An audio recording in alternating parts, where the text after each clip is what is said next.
Well, we at Alzheimer Scotland know the impact that loneliness and social isolation can have on people who are living with dementia and the carers of people living with dementia as well. And conversely, we know the positive impact that continuing social interaction and activity can have in terms of somebody's quality of life, but also actually impacting the progression of the condition as well.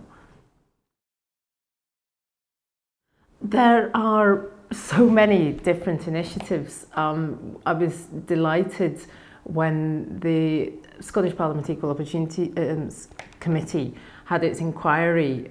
We put out a call to our colleagues, our dementia advisors who work across Scotland, our link workers, our service managers, and we came back with so many different examples. There's the obvious programs we do, which are about bringing people together based on what their interests are. And that, a lot of that is often based around reminiscence. So football reminiscence is the one that everybody knows about. But there's also groups down in the borders about rugby, up north about shinty. We've got some movies reminiscence as well. You've also got you know, kind of walking groups, singing groups, these sorts of activities. But even just bringing people together in our day opportunity sessions allows them the opportunity for interaction. The other thing that we do get concerned about is carers of people with dementia, because it's often with dementia, people, you know, kind of the community around will withdraw maybe because they don't know what to do, they don't know what to say, or they feel they don't. And that can have an impact on both the person with dementia, but also their spouse or their family who are looking after them.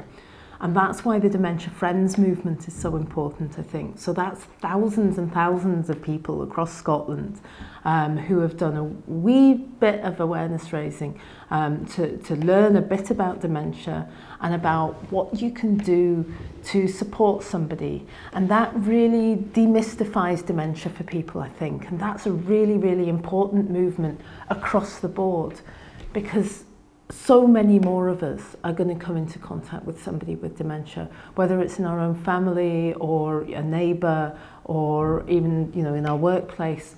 It may be that we work with somebody who's caring for somebody with dementia. So it's really important that we destigmatise it, that people become aware that that social interaction does remain important for people, and that they can be part of that, and not to withdraw. A commitment to tackling isolation, and that has to come from the bottom up. There's not, you know, kind of, it's not something that government can decide to do.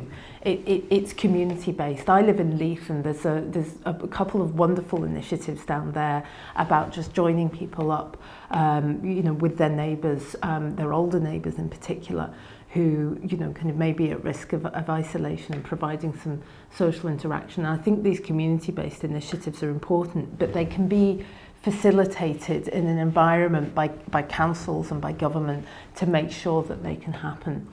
And I think as well a recognition of the value of social interaction and the impact that loneliness does have on people, and frankly on the bottom line of health and social care services in Scotland.